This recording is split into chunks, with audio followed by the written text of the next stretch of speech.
天晚上在岳阳休息的还蛮好的，不过岳阳天气是真的热呀，一点风都没有。然后今天早上现在是出发的还是有点晚了，现在已经快8点50了。我们现在开车出发要去襄阳了，然后两边这里都是，没有两边了，就刚刚经过了洞庭湖。现在我们开到襄阳，今天大概多少公里啊？300多400公里吧。觉得一天这样子的公里数行程还是比较舒服的，人不会太累。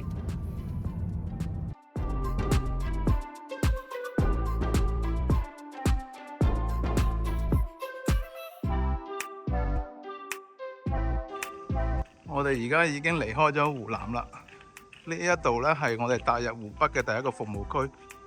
不過睇嚟呢一個服務區咧應該係啱先整好嘅，而家仲未有商家入住啊，四圍連車都好少啊。睇啲天氣真係好鬼勁啊，個太陽曬到。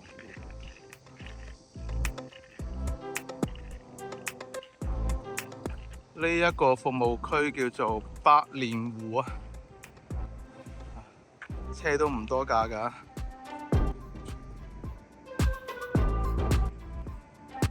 好，我哋繼續向襄陽出發。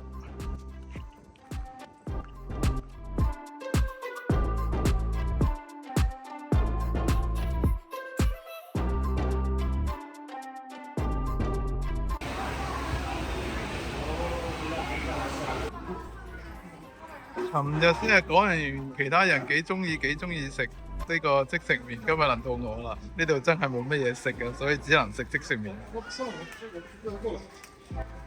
食即食麵一啲都唔平啊！呢一個我呢個15，我呢個10，再加條腸仔咧就22嘅啦。到這兒啊，6點10分，它不无法控制自己对高速水流充电的管道，因为如果你的压力和沮丧继续增加，这个小空间里的空。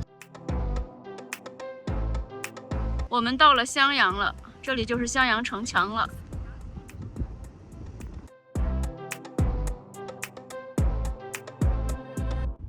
前面这个蓝色的就是凤雏大桥，不知道有没有卧龙大桥。现在卧龙开着车上凤雏大桥了。凤雏大桥，凤雏大橋，对。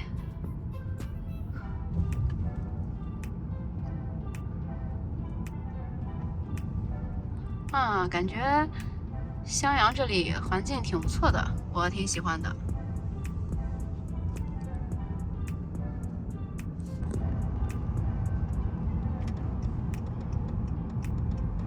今天天气也好，漫画云。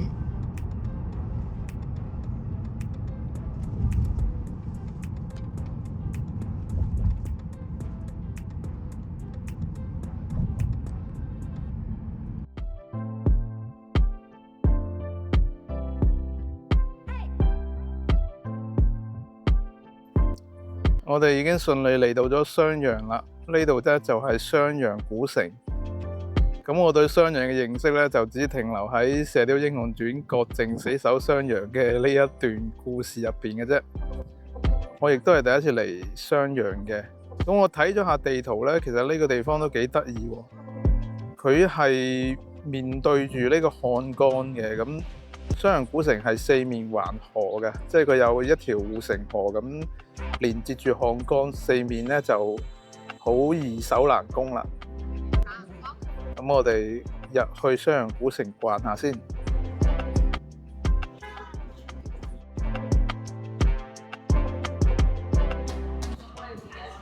從呢度睇入邊好多人啊，相當之熱鬧。襄陽古城咧，俾我感覺上係好過呢一個荊州古城好多喎。古城嘅城牆同埋城樓咧，到而家都算係保存得幾好嘅。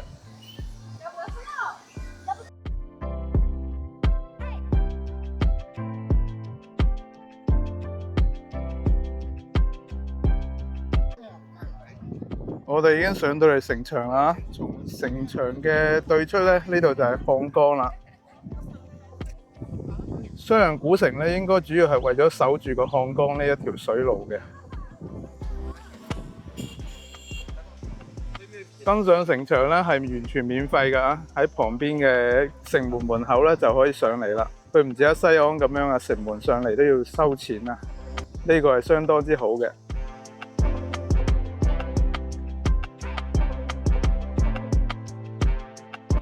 嗨，大家好，我现在所在这个位置呢，就是襄阳古城的城墙上面了。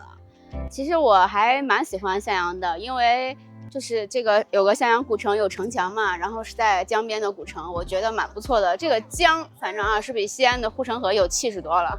然后上来这个城墙也不要钱，里面这个古城，我觉得还是比较好的，有居民楼什么一起，然后也是很有烟火气息的一个地方。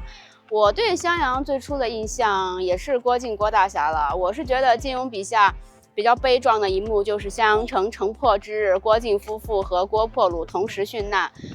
这个是我对襄阳的最初印象了。当然现在来到襄阳之后，哎呀，我还真是蛮喜欢就这种小城市的。它也是有一条江，像武汉一样，然后江大概是就是城市周围沿着这样子。但是呢，它没有武汉那么人多，也没有武汉那么燥热，交通什么也都蛮好的。我是觉得有机会的话，时间够的话，来湖北玩的话，可以顺路来襄阳玩一下的，非常不错的一个地方。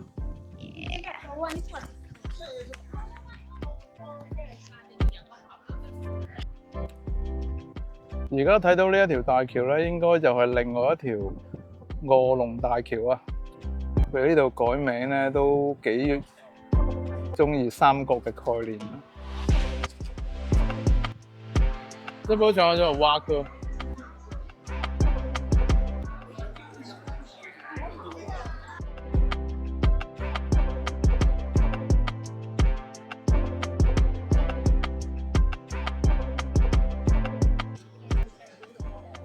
我哋已經從襄陽古城行咗一轉啦，出返嚟另外一邊嘅古城啊。我哋已經從東到西咧就行咗一轉啦，就從襄陽古城嘅一側嘅城門行到另外一側啦。哇！啱先喺城入邊咧真係超多人啊！哇！入邊好多人啊，好逼啊，又嘈喎。我啱先以為我嗰個耳仔咧都就快聾啦。好，今日逛襄陽古城就逛到呢度。我哋返去休息下，聽日繼續出發。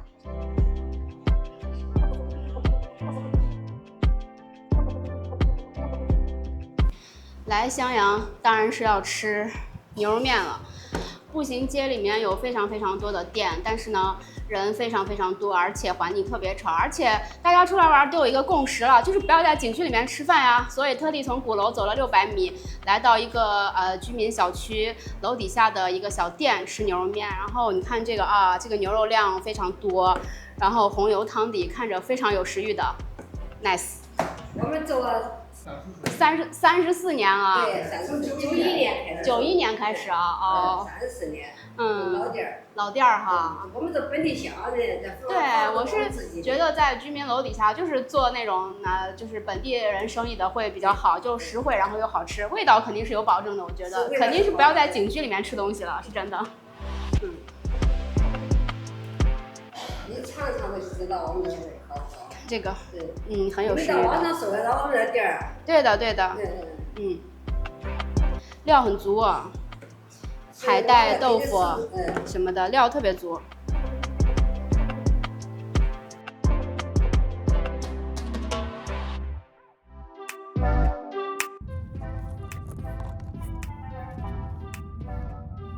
啊，我感觉我一天天都不够睡。我这个坐车的怎么比开车的还要累？现在我们准备出发去西安了。今天500公里，时间紧，任务重，开车的加油了啊！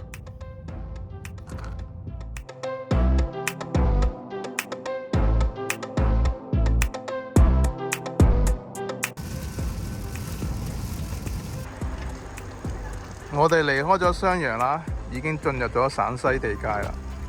我哋而家喺金絲峽服務區啊。呢個服務區幾特別㗎，其實係真係喺個峽谷入邊嘅，入嚟咧係要兜一個大圈咁樣，從個山下邊開入嚟啊！我哋今日咧就應該可以到西安啦。而家又到中午食快食麵嘅時候啦，睇下有咩食先。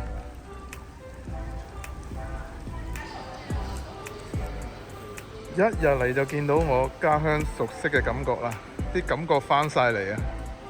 好在有大叔幫手清潔環境啫。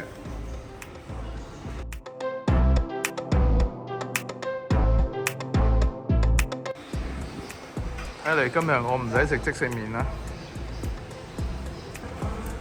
果然係淡水之都啊！一入嚟就好多淡水俾你揀啊！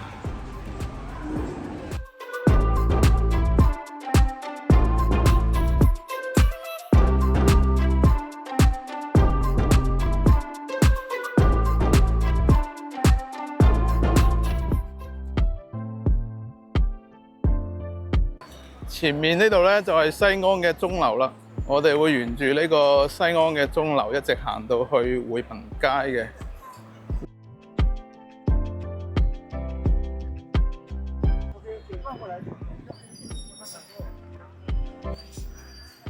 西安係呢個漢服友好城市啊，所以一到咗呢個鐘樓嘅地界呢，就非常之多漢服小姐姐喺度影相啊。而家呢度係鐘樓嘅另外一邊啊，因為係順江嘅原因啦，所以呢度咧人更加多啊。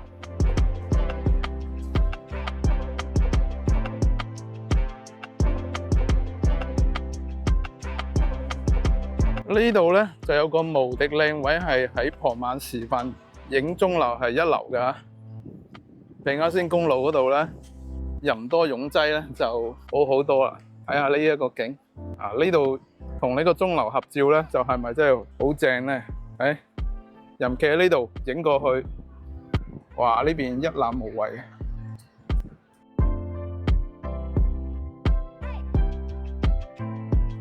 呢個位咧咁係受呢個寫真工作室嘅歡迎啊！幾多長槍短炮喺度到處。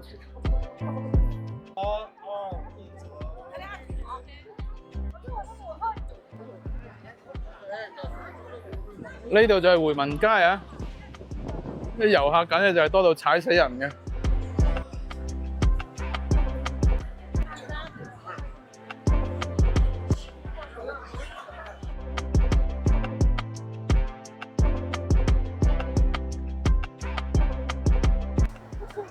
Hello， 大家好，我们已经顺利到西安了。我身后这里就是西安的著名地标钟楼啦。然后钟楼这里呢有非常多的汉服小姐姐在拍照了，就是各个角度啊拍照都很好看。西安真是一个汉服友好型城市。然后傍晚时分出来逛一逛，天气也很舒服了，不潮湿也不闷热，随便逛一逛拍拍照都是很不错的。再加上西安有非常多的好吃的，所以我们可能会在这边待一下，休整一下。耶！我们一路从广东过来到了西安，这个路还是比较顺畅的。接下來的話，我們應該會在西安休整幾天，然後之後再出發去成都。好，呢條影片就到呢度，多謝大家收睇，我哋下期再見，拜拜。